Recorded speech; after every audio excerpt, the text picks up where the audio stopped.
Welcome back.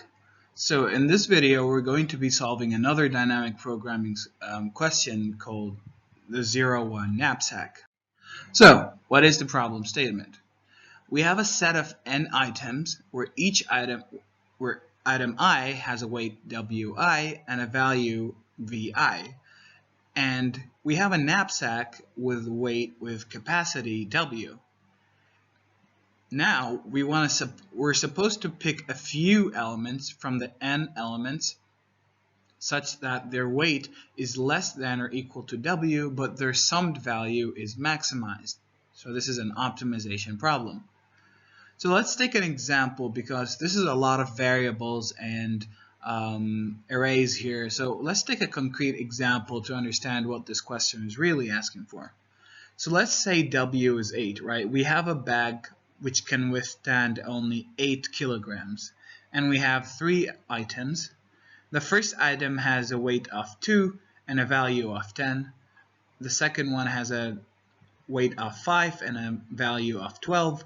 And finally, the third one has a weight of 8 and a value of 21. Now you only have a bag which can take 8 kilograms. So you need to choose elements which the you can either take one element or you do not take it. You cannot take more than one from the same element.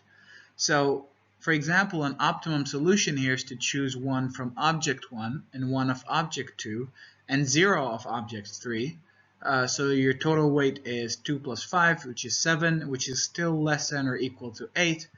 But the total value is 10 plus 12, which is 22, and this is the maximum possible value if you have a bag of 8 here in this case. Because if you would have just took the third object, you can't take any other object, and you're left with a value of 21, which is less than 22. That's why we take the first two objects and we leave the third, even though their weight is less than 8. So that's basically the problem. We have a bag that can take a maximum amount of weight, and we have a lot of objects which have different weights and different values, and we want to maximize the value we can make while making sure that the weight is as the weight in the bag is less than the capacity of the bag, less than or equal to the capacity of the bag. So that's basically the question. So let's first try and attempt to solve this as we usually do with dynamic programming. So let's define Rj to be the largest obtainable value or profit or money for a knapsack with capacity J. Then we might start thinking, okay, how about we define Rj as the maximum of 0, I cannot earn anything, or V1 plus Rj minus W1. So V1 is if I choose the first element, then it's V1. So I choose the first element, and I have left, I had a capacity of J before, right? But now I have capacity J minus W1 because I've put in the bag already an object of weight W1. So now I have a total of Rj minus W1. So I have J minus W1 capacity left, and I want to find the maximum money I can earn from these ones. Or I can take the second element, V2, and then I would have J minus W2 left, and I want to find the optimum solution for the J minus W2 capacity that's left for me. Or all the way to Vn, so I choose the nth element, and then I have J minus Wn capacity left, and I choose V, the optimum solution. So this one should be R. So excuse me. Yeah, this one should be I. So Vn plus the optimum, the largest obtainable value for a knapsack with what I have left. But and of course the base case would be Rj is 0 and J is less than or equal to 0, because if I don't have any capacity, if the capacity is 0, if this J here capacity is 0, then I cannot make any value, right? So it's 0. But this is actually a wrong solution, because in the original question we said we can only choose one from the same element, maximum of one. You either choose it or you don't choose it.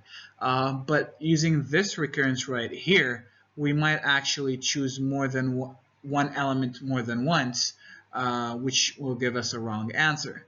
So what do? So we have to change our definition of R to take this fact into consideration. So let's look at attempt number 2.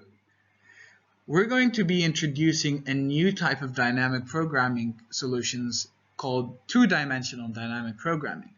So we're going to define Rij to be the largest obtainable value for a knapsack with capacity J using the first I elements only. So that's a very long definition, but so using only the first I elements, Rij is the maximum amount of money that I can make if I have capacity J left. So this is two-dimensional dynamic programming, and again we have two cases. We either take the ith element, we use the ith element, or we don't use the ith element. So if we use the ith element, then we have Rij is equal to Vi, I take it, Vi, plus the optimum value, and I've already, so the capacity I have left is J minus Wi, right? Because I've put in my bag something with weight Wi, so I only have a capacity of J minus Wi left. So I want the optimum solution for using J minus Wi capacity left using the first I minus 1 elements, because I've already used Vi, right? So I don't want to repeat it, take it again. Now if we don't use the ith element, then we simply get the optimum solution in the first I minus 1 element, and I haven't chosen Vi, so I can just keep my capacity as it is. I have not put anything in the bag, so my capacity stays the same, but we're not choosing ith element, so we're only looking at the first I minus 1. And so the recurrence here would be the maximum of both of them. So it's the maximum of Vi plus Ri minus 1J minus Wi, which is if we use the ith element, or simply Ri minus 1J if we do not use the ith element. And we have a base case of Rij equals 0. If I equals 0, that means I have a capacity of 0. If I equals 0, then I have no elements, so the maximum profit I can make is 0. And if J is 0, then I have no capacity left, so again the maximum profit I can make is, or the maximum value I can get is 0. So that these are two of the base cases. Finally, we want to find the largest obtainable value for a knapsack with capacity W using the first n elements.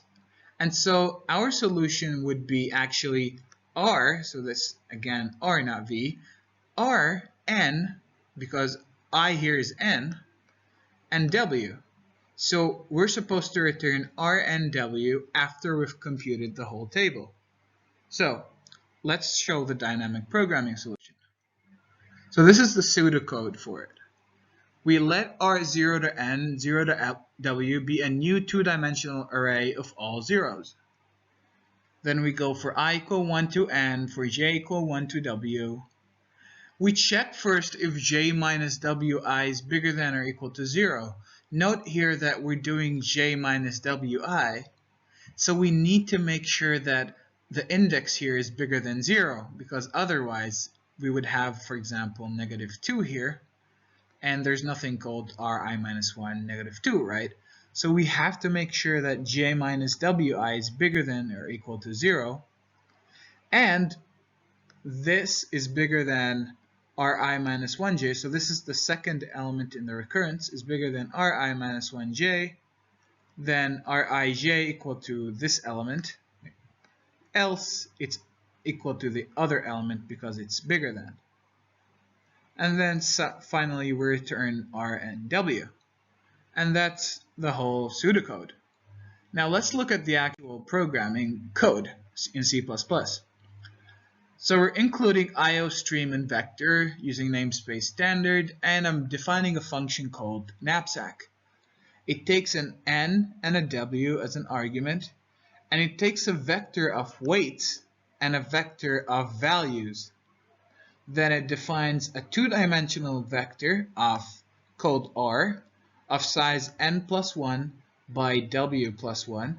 Take care here it's plus 1 because, again, C++ uses 0 indexing. So we go from 0 to n minus 1.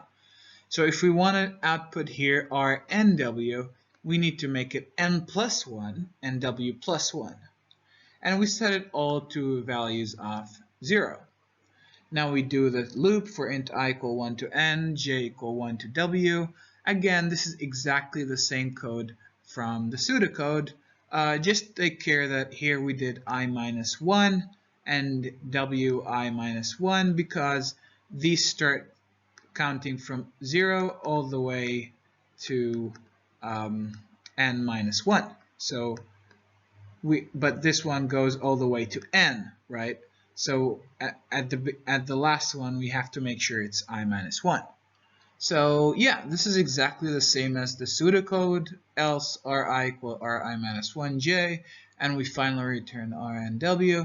And then when you run this on weights 5463, values this, and you run the knapsack, you end up getting, for example, for this you get output of 90 because you have a knapsack of weight 9, and so the optimum solution here is to take one from here. I would say to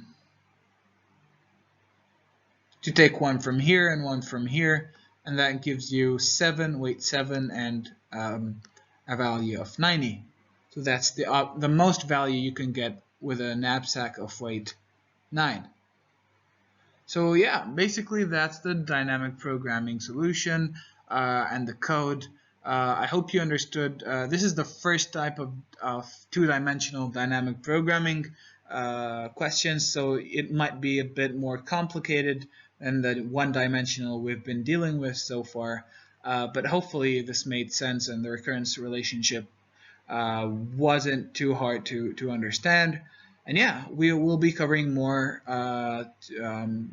two-dimensional dynamic programming questions in the following videos, so stay tuned for that.